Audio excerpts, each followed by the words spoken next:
Chapter 70, Magically Rich Land, Part 2. From the looks of things, there were some people who labeled themselves as Daoyuan class students on social media as means to attract the attention of girls. Some were even liars who used such labels when they were actually not part of it. The trend was no longer to impersonate a kid from a rich family but to impersonate a Daoyuan class student. In reality, the majority of Daoyuan class were sophomores that under the strict controls of the black coats.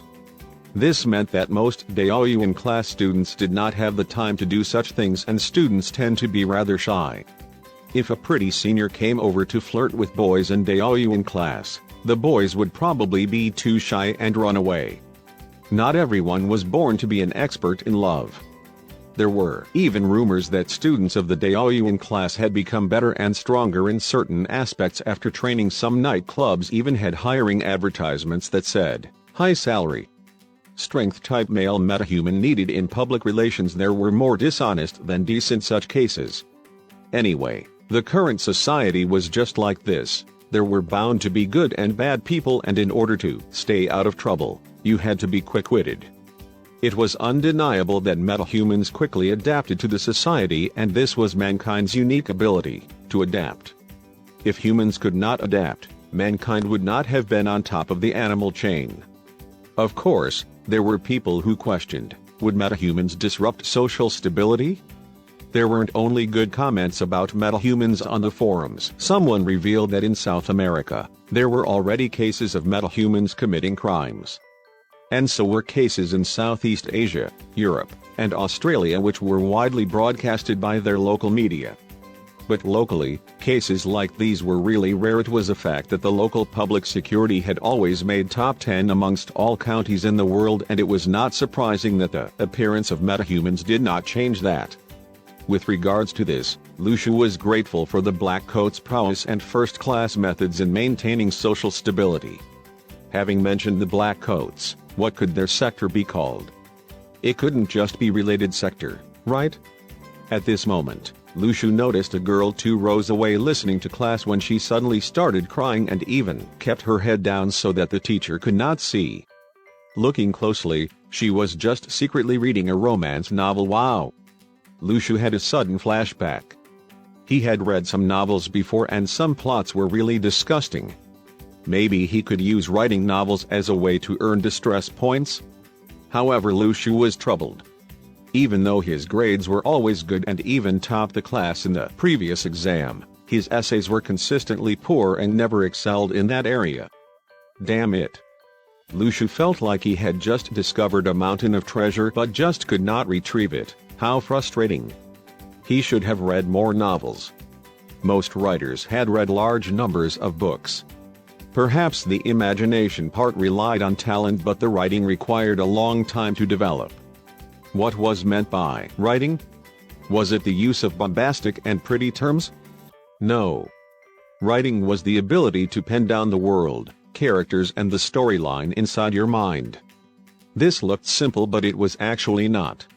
Even though Lu Shu had read a few novels these 10 years, others were busy living their lives while he was busy trying to make ends meet, so where to find the energy to read that much? A student who also worked odd jobs until 2 a.m., where could he find that much leisure time to read novels? What he read the most were news.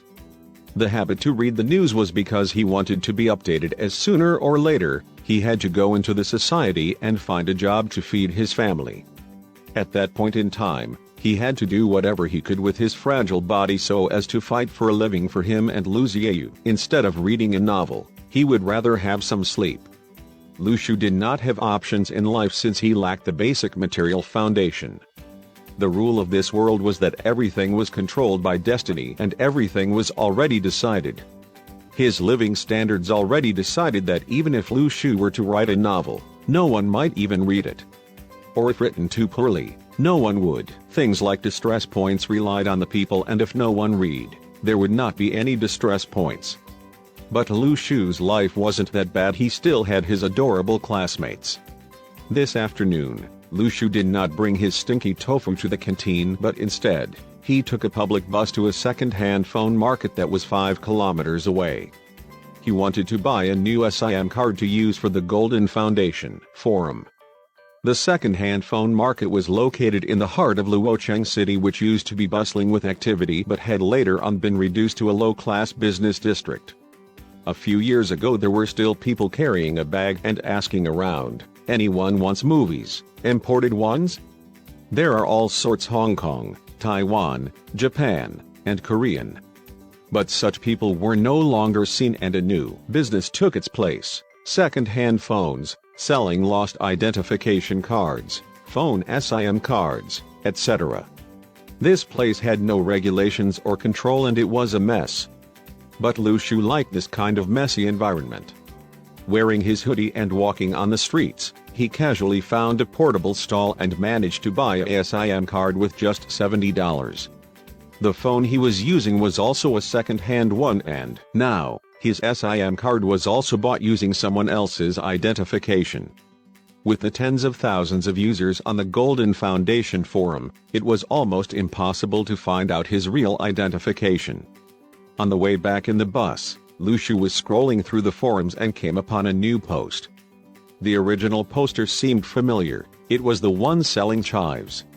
The post said, not only were the chives sold out, even his house was sold at a high price. Lu Shu was stunned and continued reading. Apparently, after the buyer bought the chives, he was not satisfied and decided to offer a price that was 30% higher than the market rate to buy the house that the seller lived in, claiming that he needed to grow his own chives to achieve the effects. Lu Shu looked at the post in disbelief. Why were some people so weird, buying a house to grow chives to eat? Did this guy not care about his money? That's not right. Lu Shu had suddenly thought of another possibility. If the idea that different places in the world had different feng shui was right, then could it be that the house that those special chives grew in was richer in magical energy? Thinking about it, Lu Shu understood what happened. The buyer had bought this place to carry out his training. Daoyuan class had resumed at night, and Zai started off with checking everyone's progress. Lu Li's hopes to complete 2 cycles were destroyed as those who tried practicing in the day realized that the speed of training was much faster at home.